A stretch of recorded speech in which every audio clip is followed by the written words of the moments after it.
This is my opportunity to say a little bit of Christmas message, and this year I've been thinking, pondering, praying about Christmas and what it looks like and what it feels like, because it's been an interesting year, isn't it? I'm excited this season about seeing God breaking into our darkness, into the places that we feel most troubled.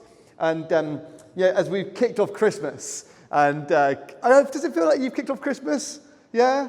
I feel like I've kicked off Christmas, and the tree is up, and the carols, have been sung. And if I'm really honest, I wrote this talk in the middle of that snowstorm a few weeks ago. And do you remember we all got snowed in? And the snow was falling. From my office, I can see the hills of Exeter, glistening with snow, and I could see the city, the snow on the cathedral. I had a fire crackling in the side of the office, and I loved it.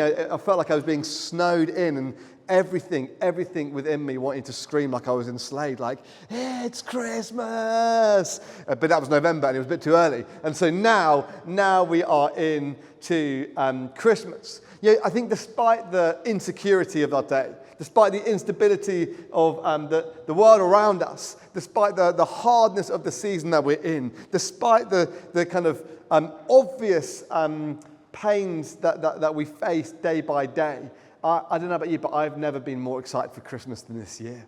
I'm really excited for it. Christmas, this time in the middle of winter, I guess it's a bit of an oasis, isn't it? This moment that we get to see the kind of the promised land of pigs in blankets and Yule log, and just a blissful 5 minutes as you get a cup of tea while everyone else is milling around, or maybe it's a glass of Prosecco, or maybe just like me, you're excited for hindsight fun. Anyone looking forward to hindsight? Like making memories that you'll look back on and be like, that was awesome. I'm looking forward to it. I guess really I want to ask the question of why. Why do we do this? Why do we put so much effort into embodying the best of humanity for one day? Like, why do we do it? Why do we drive hundreds of miles and sit on the A303 in a traffic jam for hour after hour to see our loved ones? Why do we spend hours, cooking over a stove to make the most beautiful meal of the year? Why do we spend more money than we would probably care to admit on presents that get ripped open and maybe played for 5 minutes? Why do we do it? I think that deep down there is something more going on with each of us. There is something beautiful that resonates with us, which is more about presence and spending quality time with loved ones and the King's speech. 100 years ago, there was this rower, a guy called Bill Havens. And Bill Havens has been described as the greatest rower ever to be produced by Team USA. Lord, we've got a picture of him. And this guy is like legendary for Team USA. So he was due to go to the 1924 Paris Olympics 100 years ago. The irony being is that the problem is that you had to travel by boat. You couldn't, put points on an Amex card and cash them in 100 years ago. You couldn't jump on a Ryanair flight. Didn't exist. It was a 7-day trip across the Atlantic, probably from New York, although routes vary, from New York all the way through to Paris. And people would travel 7 days by sea. And Bill, was this great athlete. In fact, actually, he was guaranteed gold after gold after gold after gold. He was guaranteed to go to these games and just come back glorious on a global scene. The problem was, this thing happened that no one expected. As they were about to embark upon the boat, his wife went into early labor. Unexpectedly went into labor. And so he had this choice. Do I stay behind with the woman that I love and witness the birth of my first child, or do I go do the thing that I am uniquely gifted at, the thing that I'm literally the best in the world at, the thing that God made me to do? Do I go and win gold on a global scale? And obviously he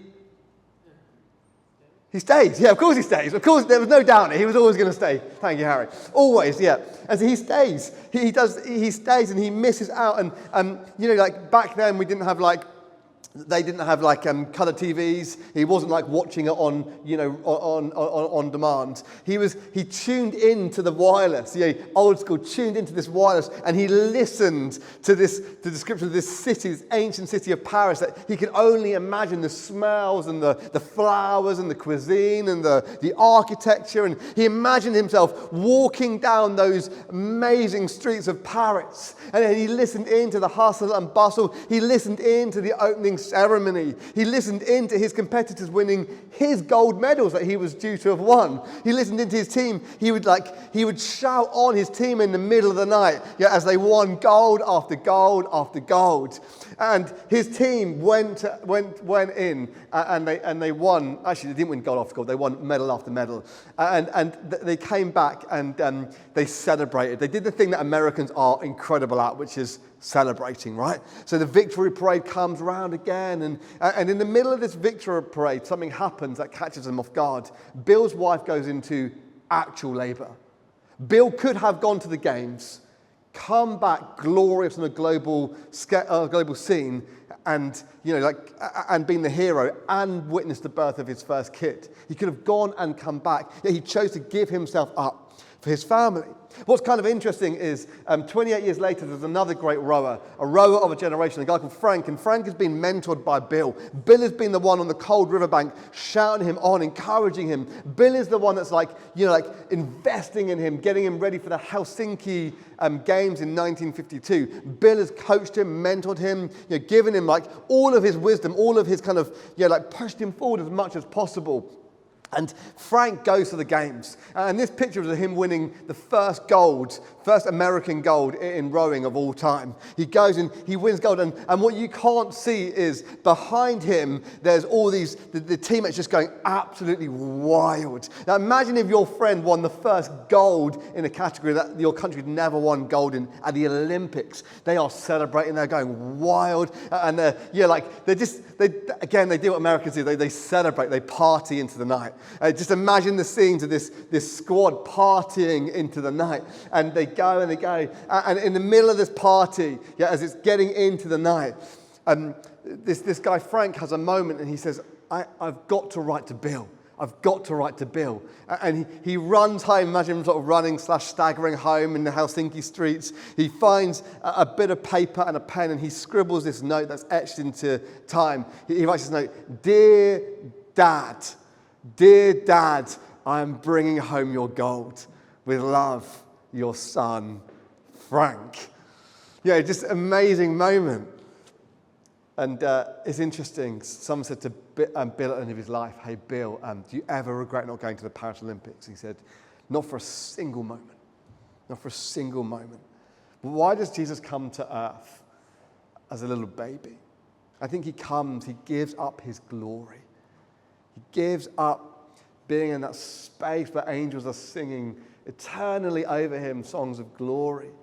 He departs heaven and he enters life as a little baby, lives a perfect life, to give up his life for us, to do what we couldn't do, to trade his glory for our brokenness, to live a perfect life and then to die publicly on a cross to take away the sin of the world, our wrongdoing, our brokenness, our insecurity, our lack of peace, our desire for it to be right, but knowing that it isn't, to trade his perfect life for our broken life. This narrative of God coming and being incarnate, being born as a baby, I think is so important so that we know on our messiest, trickiest days that Isaiah rings true.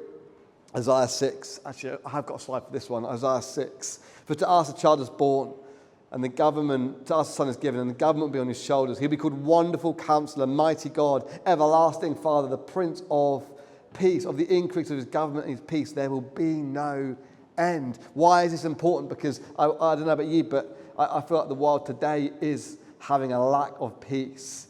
It needs a wonderful counselor. It needs a mighty God. It needs a father who will love and embrace.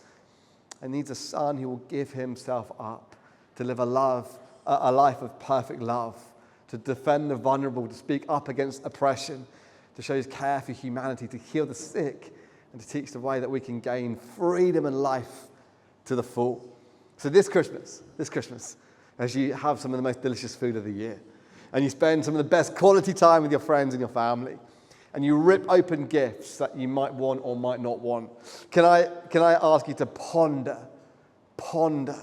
the little baby Jesus, born into the messy situation of the nativity, in order that we may know that life in our messiest days.